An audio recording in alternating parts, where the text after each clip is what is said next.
Baik. Assalamualaikum warahmatullahi wabarakatuh. Shalom, Om Swastiastu, Namo Buddhaya, salam kebajikan, salam sejahtera bagi kita semua. Selamat pagi, siang, sore, dan malam. Perkenalkan, nama saya Andal Farisi dengan NIM 431200100320. Pada kesempatan kali ini, saya ingin mempresentasikan materi yang telah saya rangkai guna untuk memenuhi UAS mata kuliah Green Management. Yang dimana pada presentasi kali ini berisikan beberapa materi, yaitu ada Green Human Research, lalu yang kedua ada Ecopreneurship, dan yang terakhir itu ada Ecotourism. Baik, saya langsung masuk ke materi yang dimana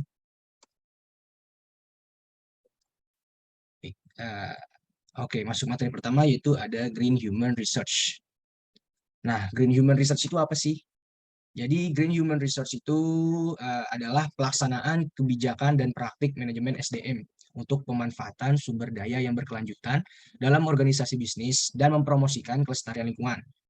Saat ini Green Human Research telah menjadi strategi bisnis utama bagi organisasi yang substansial, di mana pengembangan sumber daya manusia memiliki peran aktif dalam lingkungan kerja tentunya. Nah, Green Human Research Management adalah program yang membantu menciptakan tenaga kerja hijau yang dapat memahami dan menghargai budaya hijau dalam suatu organisasi yang membutuhkan keterampilan teknis dan manajemen tingkat tinggi pada karyawan. Nah, lalu apa sih pentingnya Green Human Research? Nah, tentunya Green Human Research ini mempunyai kepentingan-kepentingan dan kenapa sih Green Human Research itu sangat penting gitu loh. Nah, berikut ini ada beberapa apa saja sih pentingnya dari Green Human Research. Yang pertama itu untuk meningkatkan efisiensi dan efektivitas karyawan. Nah, lalu yang kedua itu untuk mengurangi biaya dan keterlibatan karyawan yang lebih baik. Lalu selanjutnya meningkatkan motivasi karyawan.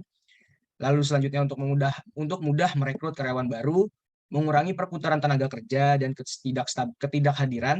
Lalu yang terakhir itu ada sistem manajemen kesehatan dan keselamatan yang lebih baik dalam organisasi.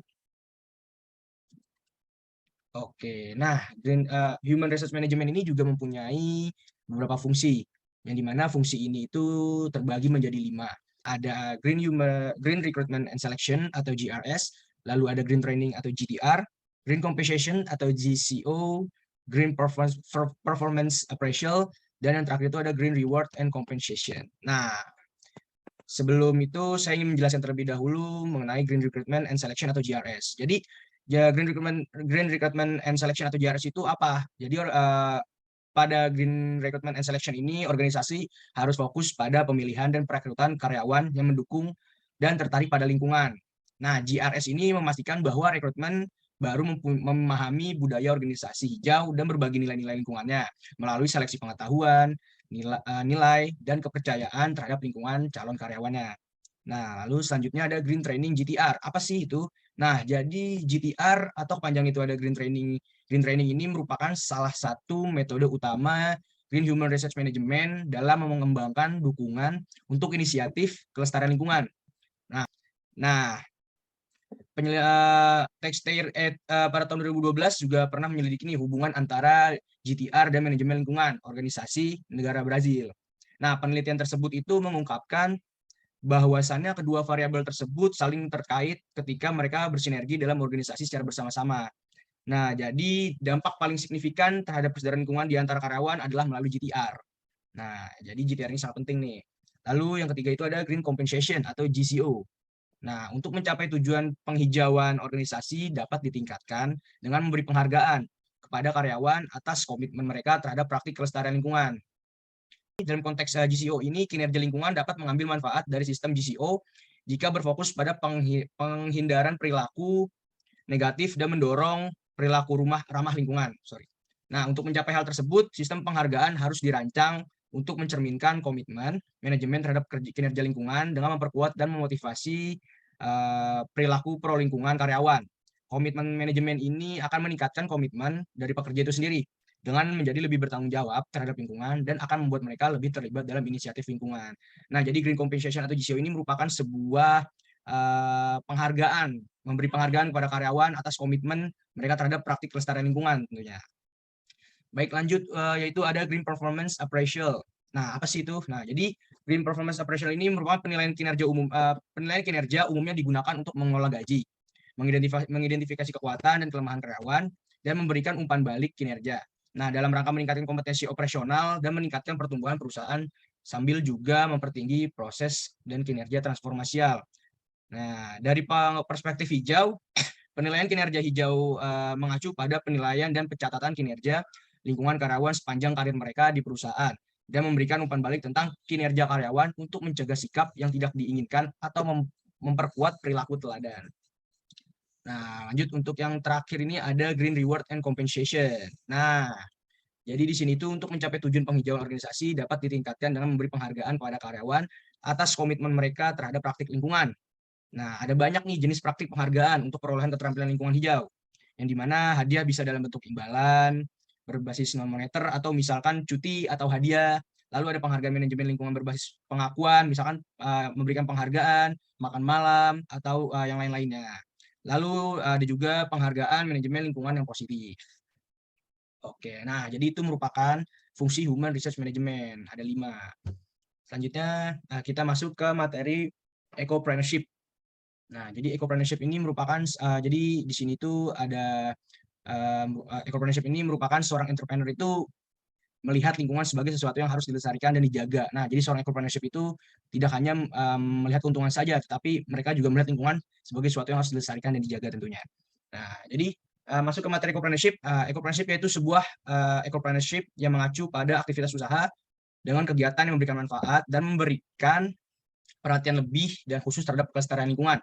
Nah, sebuah ecopreneurship ini sebenarnya itu adalah sebuah enterprise atau kewirausahaan yang melakukan berbagai upaya untuk menjaga lingkungan, baik air, udara, maupun tanah.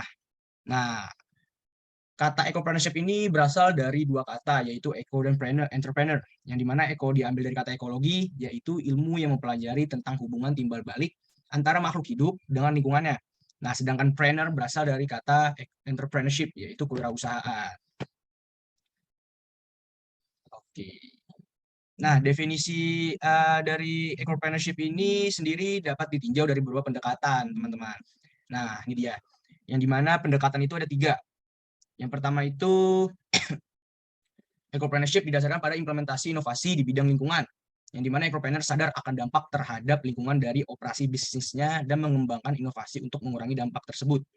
Nah, menurut pendekatan pertama ini, ecopreneurship sebenarnya itu didasarkan pada keberhasilan implementasi inovasi yang menghasilkan produk atau jasa baru. Nah, dalam hal ini ecopreneurship mengenali, menciptakan, dan memanfaatkan peluang yang dihadirkan oleh pasar menggunakan inovasi ekologi. Lalu ya, untuk pendekatan kedua itu ecopreneurship sebagai alat strategis, yang dimana penerapan kebijakan berkelanjutan memiliki 2 manfaat, yaitu meningkatkan prospek keuntungan dan pelestarian lingkungan. Nah, pendekatan kedua ini mendefinisikan ecopreneurship sebagai alat yang strategis, yang mana prinsip utama dari pendekatan ini adalah bahwa aktivitas yang dilakukan dalam konteks entrepreneurial memberikan organisasi keunggulan kompetitif. Masalah lingkungan merupakan prioritas utama dari strategi perusahaan. Nah, jadi masalah lingkungan ini sangat utama gitu loh. Lanjut yang ketiga itu ada pendekatan ketiga yang dimana ecopreneurship adalah alat untuk mengubah masyarakat.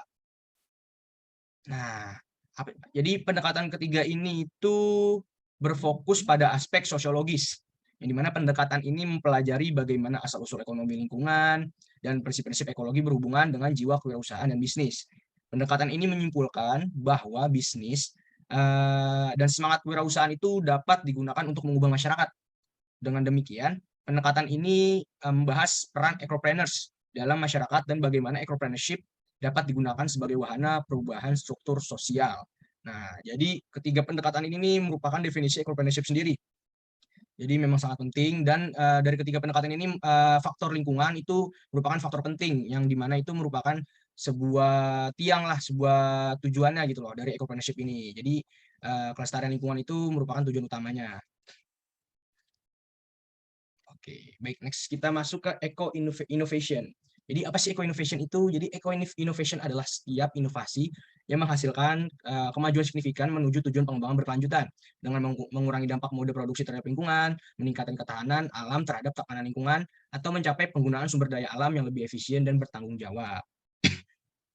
Nah, inovasi lingkungan ini dapat terjadi di 3 area bisnis. Oke, yaitu yang pertama, inovasi proses, yang dimana inovasi ini berkaitan dengan produksi barang dan jasa. Nah, tujuannya itu biasanya untuk meningkatkan ekoefisiensi Dalam kebanyakan kasus, ini perbaikan ini didasarkan pada penggunaan yang lebih ramah lingkungan, teknologi produksinya.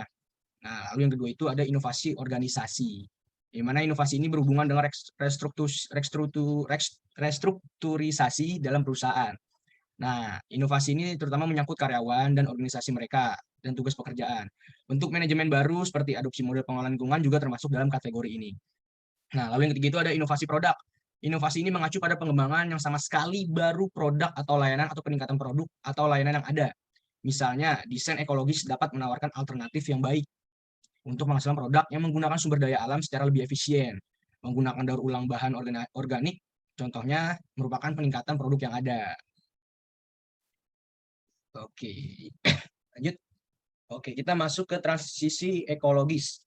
Transisi ekologis ini merupakan transisi sebuah bisnis ke arah ekologis diwujudkan di dalam pengelolaan perusahaan dan proses produksi. Dalam hal ini terdapat 3 istilah yang kemudian menjadi elemen penting dalam transisi ekologis sebuah bisnis, yaitu produk ekologis atau sustainable, fair trade, dan konsumsi lokal. Nah, sebelum kita masuk ke materi selanjutnya, saya ingin menjelaskan terlebih dahulu nih, apa sih fair trade dan konsumsi lokal dan konsumsi produk lokal. Nah, jadi fair trade itu menurut World Fair Trade Organization atau WFTO, perdagangan yang adil atau fair trade adalah sistem perdagangan yang didasarkan pada dialog, transparansi, dan rasa hormat yang mengupayakan kesetaraan yang lebih besar dalam perdagangan internasional, yang dimana dengan berfokus pada kriteria sosial dan lingkungan. Fair trade berkontribusi pada pembangunan berkelanjutan atau sustainable dengan menawarkan perdagangan dengan kondisi lebih baik dan menjamin hak-hak produsen dan pekerja supaya tidak dirugikan. Nah, lalu untuk konsumsi lokal ini apa? Konsumsi lokal ini dapat dicapai dengan menetapkan kebijakan berkelanjutan dalam pengaturan tertentu di mana jenis konsumsi ini merupakan pendorong utama perekonomian. Nah, konsumsi lokal adalah bagian dari ekosistem di mana preferensinya itu adalah untuk produk dan jasa lokal sebagai bagian dari sistem sosial yang mempromosikan kelestarian lingkungan dan pola hidup sehat tentunya. Konsumsi lokal biasanya mengacu pada usaha kecil dan menengah atau UMKM yang terletak di wilayah tertentu yang mempromosikan nilai-nilai ekologi dan berkelanjutan. Lalu ada produk organik. Apa sih produk organik itu? Nah, produk organik itu seperti daging organik, produk organik. Nah, itu merupakan penawaran sistem produksi yang berbeda dari konvensional produksi untuk mencapai keseimbangan antara ekonomi dan alam. Selain itu, ini juga menguntungkan formula untuk sektor yang menghasilkan produk alami menggunakan metode organik yang menghasilkan risiko kesehatan konsumen dan lingkungan yang terkait dengan produk kimia seperti pupuk dan konservatif yang digunakan dalam makanan yang diproduksi secara konvensional. Nah, pertanian organik didefinisikan oleh Komisi Eropa sebagai metode pertanian yang bertujuan memproduksi pangan dengan menggunakan bahan dan proses alami serta cenderung memiliki lingkungan yang dampaknya itu tidak terlalu terbatas lah dampaknya. Nah, jadi kriteria yang digunakan untuk menentukan apakah suatu produk organik meliputi itu ada rotasi tanaman secara berkala, sehingga sumber daya di lokasi tertentu tidak habis dan digunakan secara efisien. Nah, itu lalu ada pembatasan pestisida, lalu ada pupuk dan antibiotik, atau produk kimia apapun. Nah, itu merupakan salah satu produk organik yang dimana produk organik itu juga termasuk jadi dari transisi ekologis, gitu loh. Oke, next. Nah, kita masuk ke materi ekoturism. Oke, nah jadi ekoturism ini merupakan salah satu kegiatan pariwisata yang berwawasan lingkungan dengan mengutamakan aspek konservasi alam, aspek pemberdayaan sosial budaya ekonomi masyarakat lokal, serta aspek pembelajaran dan pendidikan. Nah, ekoturism ini merupakan jenis pariwisata yang menonjolkan isu-isu etika yang berfokus pada aspek lingkungan. Dalam ekoturism, kelestarian lingkungan merupakan faktor utama untuk menunjang seluruh kehidupan di sekitarnya, termasuk manusia. Nah, dalam bentuk industri pariwisata sendiri, ekoturism itu muncul dalam bentuk destinasi wisata konservatif, seperti Taman Nasional Pulau Komodo, atau desa adat suku Baduy, dan lainnya di Pulau Bali. Nah, wisatawan yang datang ke destinasi tersebut itu juga berminat untuk menikmati dan mempelajari ekosistem yang terjaga tentunya, serta bersedia untuk menjadi bagian dari ekosistem tersebut. Nah, jadi ekoturism ini itu berfokus kepada wisata-wisata alam gitu loh. Jadi dengan memberdayakan alam itu sendiri. Nah, contohnya itu yang tadi ada konservasi alam, lalu ada wisata budaya. Nah, itu merupakan salah satu ekoturism. Oke, kita masuk ke break Oke. Precautionary principle. Nah, precautionary principle atau prinsip kehati-hatian atau kewaspadaan merupakan sebuah konsep dalam bingkai budaya untuk mengenali gejala perubahan pemahaman sosial tentang peran yang tepat dari ilmu pengetahuan, manajemen, ekonomi, etika, politik, dan hukum dalam perlindungan lingkungan yang proaktif. Dalam hal ini, tindakan pencegahan tentu diperluas untuk mencakup 6 konsep dasar, termasuk itu ada antisipasi preventif, menjaga ruang ekologis, adopsi sistem pengendalian yang relatif murah, penugasan pelestarian lingkungan, serta pembuktian tanggung jawab bagi mereka yang mengusulkan perubahan, lalu ada mempromosikan hak dasar lingkungan alam, dan yang terakhir itu membayar utang ekologis masa lalu atau ganti rugi kerusakan. Nah, itu merupakan materi-materi singkat dari CPMK yang telah saya ringkas dan saya rincikan. Terima kasih saya ucapkan. Mungkin banyak kekurangan pada presentasi kali ini, dan saya mohon maaf atas kekurangan tersebut. Dan semoga dengan materi yang telah saya buat dapat memberikan nilai yang maksimal pada UAS Green Management saya. Oke, baik kalau kayak gitu. Baik kalau begitu saya tutup presentasi kali ini. Terima kasih atas perhatiannya. Kurang lebih mohon maaf. Wassalamualaikum warahmatullahi wabarakatuh.